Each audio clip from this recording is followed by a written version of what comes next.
painful for the client, have the client take pain medication half an hour before you start exercises. Do not exercise the head and neck unless listed in a care plan. Some clients may run the risk of creating blood clots from the neck, which may travel to the brain and cause a stroke. Start with the larger joints and work down to the smaller joints. For example, begin exercising the shoulder joint and end with the fingers. For passive range of motion exercises, work one side of the body first, then repeat the exercises on the opposite side. Provide privacy for the client and only expose each body part being exercised. Repeat each movement at least 3 to 5 times. Exercise the client's body part in a smooth, gentle, but firm style. Support the extremity above and below the joints being exercised. Try to make exercising as fun and pleasurable as possible for the client. Talk to the client while exercising, or play the client's favorite music. Many exercises can be done either in the bed or chair. Some exercises can be conducted while you are providing other care for the client, such as bathing or walking.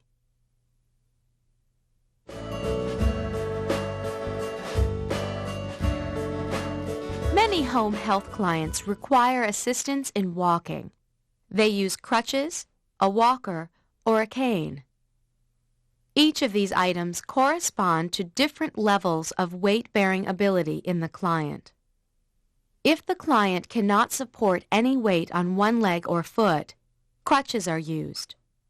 Crutches put all the weight on the arms and the unaffected leg. Apply arm weight with hands on the hand grip. Do not have the client apply weight under the arms. This will cause soreness. A physical therapist will teach the client how to use the crutches. Clients who can bear partial weight on both legs use a walker. The client steps forward while holding onto the walker with both hands. Some walkers have wheels so that the client does not have to lift the walker between steps.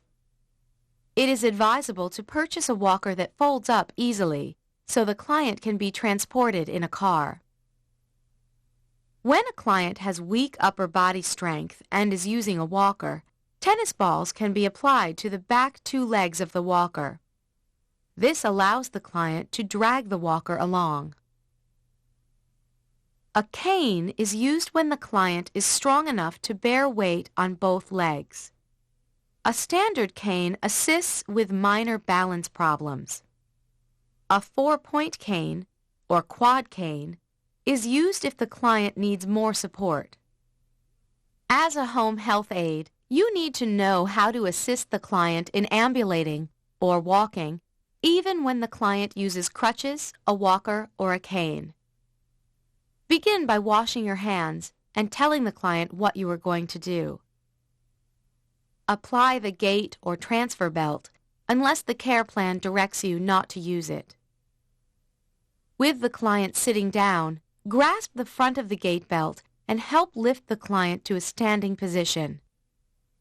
Wait a few seconds to make sure the client is not dizzy or faint from changing positions.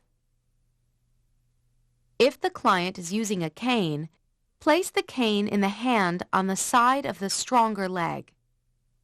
Have the client advance the cane and the weaker leg at the same time, usually for a distance of about 10 to 18 inches. Then have the client bring the stronger leg forward. If the client uses a walker, place it in front of the client so that both hands can grip the handles. If the walker does not have wheels, have the client lift the walker forward and then bring the weaker leg toward it, followed by the stronger leg. If the walker has wheels, there is no need to lift it forward. It moves forward as the client walks. After ambulating the client, return the client to the chair or bed. Document completion of the activity and any other pertinent information. You may need to chart how far the client walked, and whether or not assistance was needed. Here are some tips for ambulating clients. Check the rubber tips on canes, crutches, and walkers. They wear out quickly and need to be replaced. Have clients wear shoes rather than slippers. These will provide better traction and support. Instruct clients to pick up their feet when walking. Tell clients to look straight ahead when walking, not down at their feet. Clear the walking pathway of obstacles and hazards. Dress clients in clothes that are comfortable and easy to move in. Support the client's weaker side when helping them walk. Use a gait belt if indicated by the care plan, and hold on to the belt in the back with your hands under it. Give clients encouragement and positive reinforcement as they walk.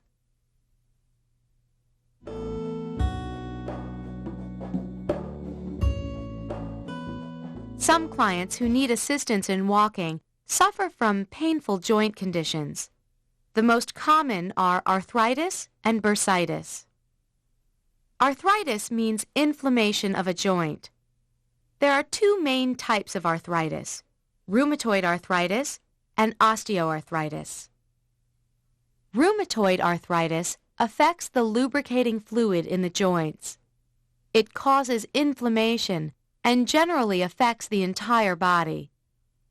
The pain may come and go, leaving clients with good days and bad days. The condition affects any joint and results in deformity. Fingers may become twisted. Rheumatoid arthritis affects people of all ages. Osteoarthritis affects the cartilage and connective tissues of the joint. It wears down the cartilage and causes bones to rub against one another. Clients suffering from this condition have steady pain. Osteoarthritis often affects only the weight-bearing joints, such as the spine, hip, and knees, and limits their motion. It is most often seen in clients over 65. Bursitis is inflammation of a bursa, or padding, found between the muscles and tendons. Common sites of bursitis are the elbow and shoulder joints. Clients with degenerative joint problems, that is, joint problems that continue to get worse, may have the joint replaced. This is called arthroplasty. Knees and hips are common joints for replacement. The artificial parts used to replace them are called prostheses. After replacement, a client is hospitalized for 4 to 5 days and then sent home. Such clients often need home health aides for the first few weeks to help them with dressing, walking, and other ADLs. If your client has had a hip or knee replacement, make sure you know any special positioning techniques that may be required for transferring the client.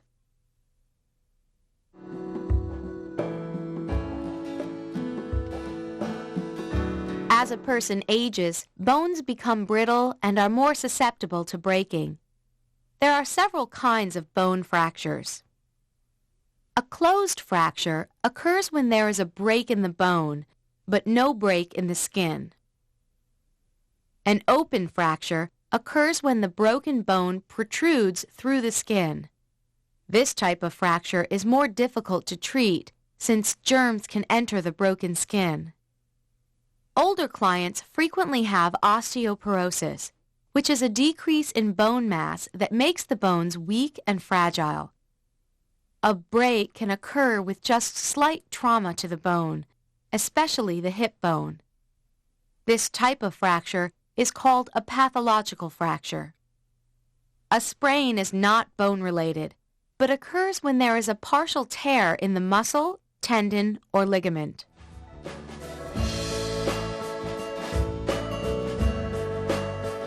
When a client fractures or breaks a major bone, a brace or cast is often applied. Good care of the brace or cast is important to prevent skin breakdown and aid the healing of the injury. Observe the new brace or cast every 2 to 3 hours for the first 2 days, and then 4 times daily. Check the skin for signs of irritation, redness, bluing, unusual coldness, or any unusual odor, as these symptoms may indicate a serious problem. Pinch nail beds and check for proper color return when a client has had a brace or cast applied to upper or lower extremities. These signs and any complaint of numbness should be reported to the nurse. Note the color of the skin at the farthest end of the brace or cast. It should appear pink and warm to the touch. The client should be able to move toes or fingers below the brace or cast. Look for abnormal swelling at both ends of the brace or cast. Touch the affected extremity to make sure the client can feel sensations there. Observe the brace or cast daily for roughness around the edges. This may cause skin irritation. If the edges are rough, file them or cover them with a soft cloth. If the area below the brace or cast is swollen, you may need to place ice on the area to help reduce the swelling. Observe the brace or cast itself, noting any bleeding or drainage from under the brace or cast. Circle the area with a marker, noting the date and time that you first noticed this. Also, note any unusual odor. Record and report this information. When the brace or cast is near the perineal area, protect it from moisture. Ask the nurse for special instructions on which protective covering to use. Ask if the client is experiencing any pain or discomfort in the area of the brace or cast. This may indicate a pressure sore or skin breakdown under the brace or cast. Be sure to create a safe environment for the client to walk in. Arrange furniture so that the client can hold onto it while walking around the home. Help the client adapt to changes in routine required for dressing, toileting, and walking. Try also to keep the client busy with some diversional activity. Staying immobile for long periods of time can become boring and depressing.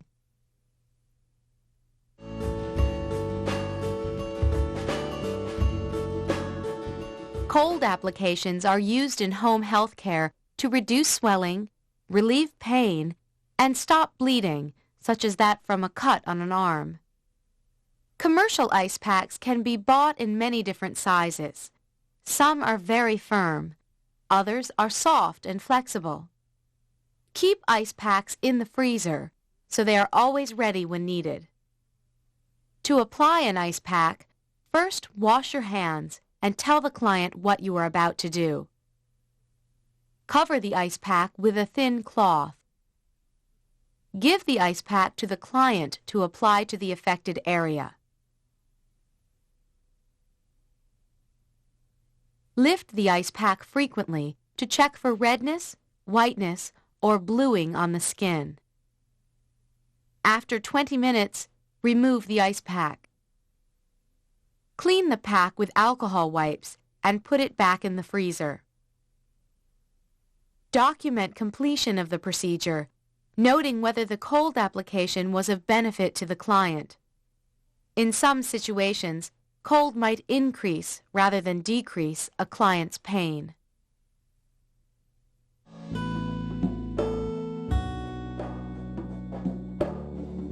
Dressing and changing clothes is important for all clients, even those who spend most of their time in their homes. Dressing keeps the client clean and comfortable and increases their self-image and well-being. The home health aide may need to assist the client in getting dressed. First, wash your hands and tell the client what you plan to do. Assemble the clothing you'll need as well as adaptive devices that will help the client get dressed. Let the client select the clothes to be worn. If the client is able, have the client sit on the side of the bed. If the client is too weak to sit up, lie the client flat in bed. Place a sheet or robe over the client to provide privacy. When putting on shirts, begin with the weaker arm if the client has one. Then pull the shirt around the client to place the stronger arm in the sleeve. Take off the shirt in reverse, removing the stronger arm from its sleeve first, followed by the weaker arm. Assist the client in putting on undergarments. If the client has a weaker leg, place that leg in first when putting on undergarments and pants, then the stronger leg. Assist the client in putting on all outer garments. If the client can stand, pull the pants up to the waist. If the client must remain on the bed, ask the client to press the heels into the bed and lift up the buttocks. While the client is in this position, quickly slide the pants or slacks up to the waist. If the client is unable to lift the buttocks up, roll the client from side to side as you raise the slacks over the hips. Slacks with elastic waistbands are preferred, since they are easier to work with than zippers and buttons. Velcro closures work well on clothing and shoes, especially for clients who have difficulty with fine movements of hands and fingers. Cotton jogging suits are a popular option for older clients and clients with disabilities. They are warm, easy to get off and on, and attractive. They are also easy to launder. Encourage the client to do as much of the dressing as possible. If you find that clothing is torn or no longer fits, mark it so another person does not try to use the garment and find the same problem that you did.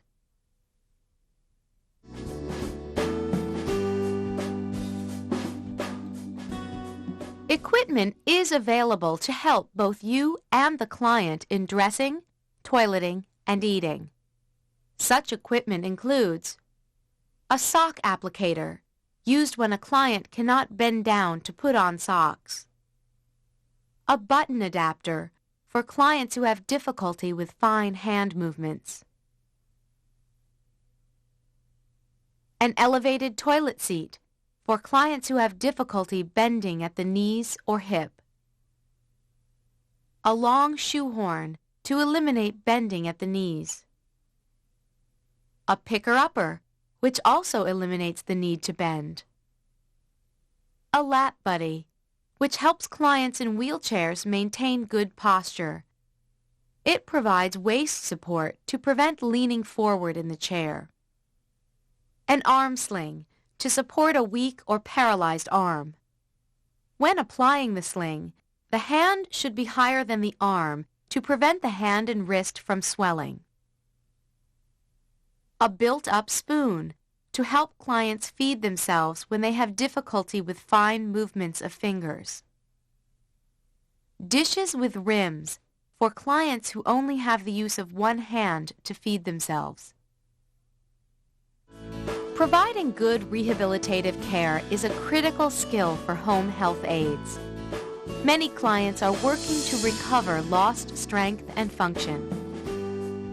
In this tape, we've learned range of motion exercises and how to perform them. We've talked about ambulating clients using crutches, walkers, and canes. We've discussed joint conditions and bone fractures. We've seen how to apply cold packs and discussed the proper procedure for dressing and undressing clients. And we've reviewed some common adaptive devices. In our next tape, we'll talk about personal hygiene and grooming for your clients.